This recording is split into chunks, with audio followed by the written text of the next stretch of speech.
All right, here we go. Steve Kerr joining us, brought to you by the Next Generation 10G network, only from Xfinity. The future starts now, and so does our conversation with the head coach of the Warriors, Steve Kerr. Hey, Coach, what's going on? How you doing?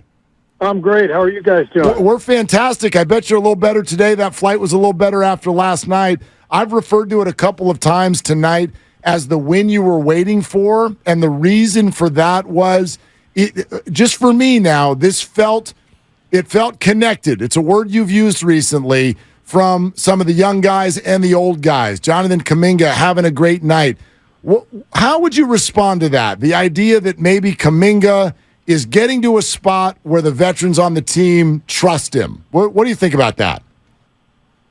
Yeah, he's really come into his own, over the last couple of weeks. I mean, he's shown flashes all year. Obviously, he's just an incredible talent. But, watching him grow offensively and get more and more comfortable with when to attack and where to attack from has been really fun to see, because that's the hardest thing, I think, for young players, especially really talented players who have the ability to do a lot of things.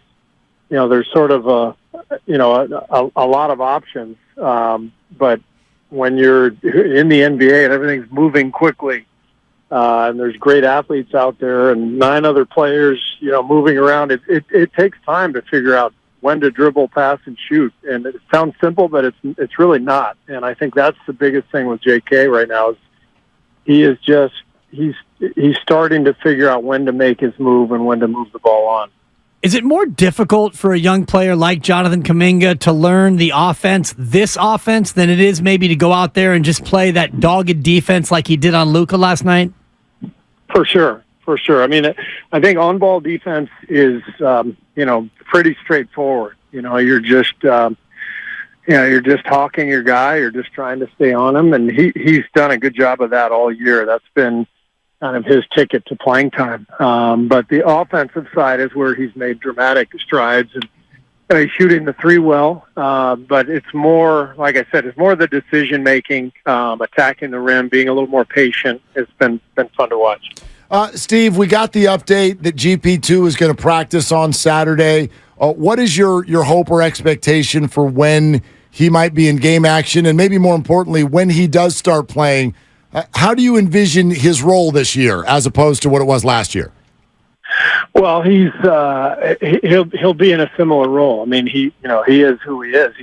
He's an elite defensive player, one of the best in the league, and that's what we need from him. Our defense has struggled this year overall, and whereas last year it was ranked second in the league. So it's great to get him back, and he's looking good in his workouts, and hopefully he's able to come back at full strength and be ready to roll. Steve, you've been known for a lot of things in your tenure, but your inbound plays have been really a feather in your cap. Walk me through last night, what you drew up when Dallas chose not to play defense. Steve, where did that play come from? I don't want to just applaud your genius, but man, what a play call. Yeah, you keep those things to yourself. You don't, a magician never gives away tricks. So. Have you ever seen that at any level of all the basketball you've seen, where a team just kind of has a brain cramp as to what's going on? Not really, and it was bizarre because we knew. I mean, I drew up a play, an out of bounds underneath play, and we go out there at inbound, and they're all at the other end, and I had to stop for a second and say, "What? Wait, am I in the wrong here? Is it their ball? Like what just happened? Are we going the other way?" And it was almost nerve-wracking watching Loon dunk the ball, because it was like it was so backwards that everything felt wrong. Steve Kerr with us, head coach of the Dubs, with us on Willard Dibs on 95.7 The Game. Coach, are we as fans overstating this one? Like, last night felt so pivotal. How would you put it into words? What did last night's win mean for you guys? It just felt like just a big one, because it was on the road against a team that we were basically tied with. I mean, it's pretty straightforward. Like, we needed that badly, given where our season is and where everybody else is. And, I don't want to make too much of it because we've struggled on the road all year, but every game's big now. So it was a big win. Steph Curry had a good night. 20 points, not an explosive Curry kind of night, but the 13 assists and just facilitating the offense at an elite level. How impressed are you continually by his ability to be malleable based on what the defense brings him? Yeah, he controlled that game last night. It's not one of his best games statistically, but he controlled the whole game. The 13 assists you mentioned, just the way he pulled the defense with him all over the court, that opened up things for other people. Steph was great, and really the key to the game, as he is almost every night. Steve, take me through the dynamic of talking to officials during a game, and I don't even mean that as a coach necessarily. There's a lot of talk about Luka and how much he talks to the refs, and so I wonder, both from a watchability standpoint as fans, what your thought is on that and what you think is the right way to do that. I don't know. I just, it's an emotional game. Everybody out there is so competitive. I think I'm up around the league lead for coaches for technical fouls. Obviously, Draymond's up there. We're a pretty emotional team. So we get a lot of guys who get caught up in the heat of the game. Steph has been pretty heated. He was pretty heated last night when he blocked the shot by Christian Wood and they called the foul on him. But this is the nature of the game. There's a lot at stake. So you just have to try to approach the refs in the most respectful way possible during an incredibly intense emotional moment, and it's not easy. Draymond Green's ability with 5 fouls to still play aggressive defense. I was telling Mark earlier, his ability through the principle of verticality is unlike any I've ever seen. How does Draymond get even more aggressive when he gets that 5th foul? I think he's got a lot of confidence in the fact that he's the best defender in the league, and the officials are generally going to let a little bit more go for the best players in the league when the game's on the line if something's close. It's just the way it is, and it always has been that way.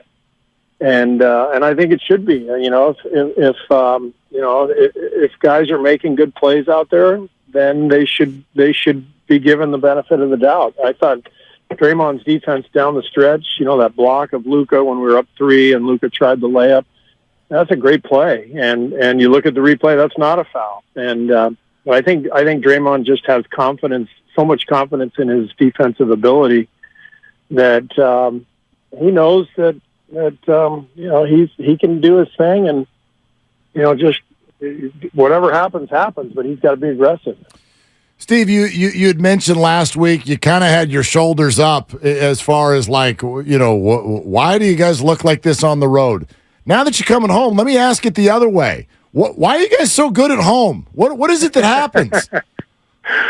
That's a good question. I don't really have an answer for you. The numbers are so dramatically different defensively, home and road, and there's no easy answer for it. I do think that we enjoy playing at home. We won a championship last year. We've got great fans. I think when teams come in here, there's a feeling that we're going to take care of our home floor. We've done that for a long time now, and so that really isn't surprising to me. What is surprising is that we haven't been able to close games on the road. So hopefully last night is a sign of things to come. I think it was pregame, Steve, when you said that you were hopeful that Andrew Wiggins would be able to make a return and Gary Payton II as well. You were, quote, hopeful. What would the ramp up be for Andrew Wiggins in terms of when he's able to come back, how long he would need to practice before he's able to actually play? Great question. We won't know, until he's back. And when he is back, our performance staff will take a good look at him, and then we'll be able to determine, what that means. Steve Kerr with us, 95.7 The Game. Willard and Dibs talking with the Dubs NBA head coach. And hey, Coach, last week you said to us, we're not above scoreboard watching. So what's that been like this week? And who are some of the teams that especially you have your eye on? Everybody near us, every single night. I mean, the Clippers and Thunder play tonight. I think we're half a game behind the Clippers and maybe a game ahead of OKC, so I'll be watching that game, but it's just incredible to see, that from slots 5 through 12, there's maybe a two game difference in the loss column between all 7 of those teams. So kind of crazy, but it is what it is. So you just keep going, and you hope that that things fall your way. Have you as a staff thought about possible scenarios and end-of-season scenarios where maybe there's a team, and you don't have to say which one, but if there's an opponent out there you'd like to get in the first round as far as maybe trying to, configure your seed accordingly? I think that's being really ambitious, to be honest with you. There's so many scenarios, several of which are really bad. So I don't think we're in any position to determine who we play in the playoffs. We just got to get there, and just play as well as we can these last 8 games, get in, and give ourselves a shot. Hey, Steve, I want to ask you about Klay also. He's on such a heater in January and February, and he's been so open through the last couple of years with regard to letting people into the mental journey. How closely do you guys still follow that, especially as he now goes through a period where he's cooling off a little bit?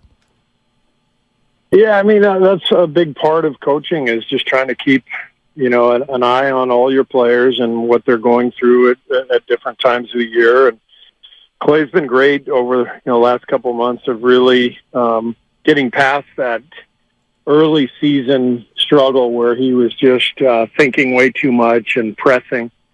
And he's been playing so well for so long now that I think this having a couple of down games is not going to bother him. So he's in a really good place.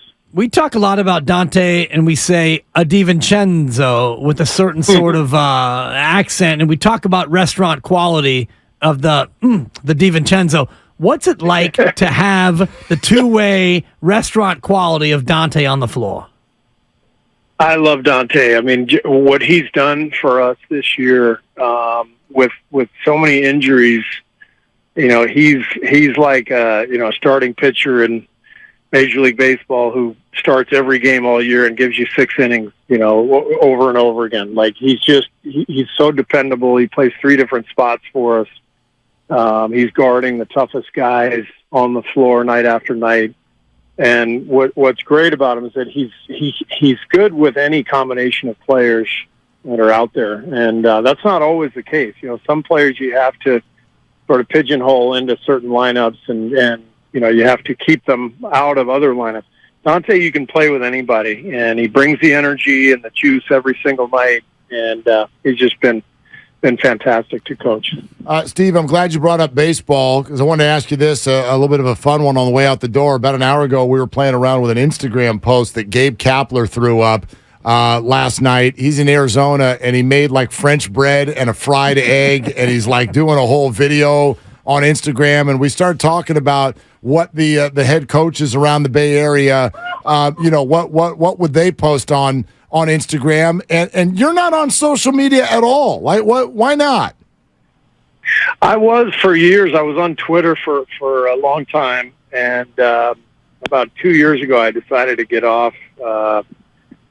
And it was more just to get away from stuff. And I just thought maybe it would be for a few weeks, and it's turned out to be kind of for good. So I got other stuff to do, and we're living in the fishbowl, and sometimes it's better to take yourself away from all that. So I've found a good space in that. So hypothetically, if I was to maybe rip your bench rotations, you probably wouldn't see it. I wouldn't see it. Okay. Ignorance is bliss. So, that's how I look at it. And I know there's no if. I know people are definitely doing that. So, Yeah. And so no pictures of your dinner in your phone, huh? no Instagram of what I'm cooking or anything like that. Damn it. Yeah. Well, I'll tell you this, Steve. All the people who were saying you didn't have the ability to develop young players are now backtracking with Jonathan Kuminga playing how he's playing. We have a great staff. I mean, the coaching staffs have grown so much over the years in the NBA, and one of the best things about these last few years has been the job that our development staff and our coaching staff does every single day with these young guys. And, they deserve the credit. I mean, they're the ones who are out on the court, every morning with these guys. And there's so much work that goes into it, not only on-court stuff, but film breakdown, all that stuff. And our staff does a great job. All right, Coach. Great stuff. Embiid is questionable, okay? Yeah, no comment. We're just going to be ready to roll. Whatever. Yep, perfect. Should be a fun one tomorrow night. Coach, thank you as always. We'll talk to you next week. Sounds good. Thanks a lot. All right, there it is. That is a man who goes by the name of Steve Kerr.